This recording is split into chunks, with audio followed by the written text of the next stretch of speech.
আসসালামু আলাইকুম। ইসরায়েল আর আমেরিকা ইরানকে যেভাবে অস্ত্র মারছে,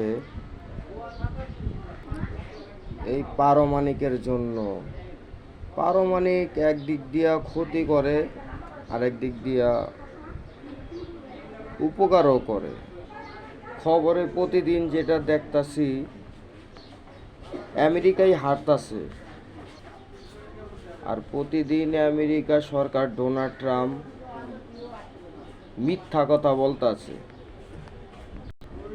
এই যে মাইরা দিলাম, ধ্বংস করে দুমু ইরানের মানচিত্র।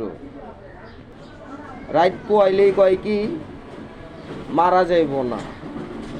এটা তো দেশের মানুষ বুঝতে আছে যে আমেরিকা ডোনাল্ড ট্রাম্পে এই কিছুক্ষণ আগে হাঁচা কথা বলে, কিছুক্ষণ পর আবার মিছা কথা বলে। এটা একটা সমাধান পরানের দরকার ওনাদের।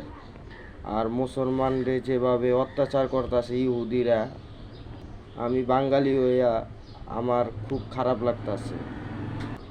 ডোনাল্ড ট্রাম্পের উচিত ইরানের লগে মীমাংসা করানোর দরকার, কারণ বিশ্ব রাজনীতিতে এখন একটা খুবই ভয়াবহ অবস্থা পড়ে গেছে তেলের সংকট।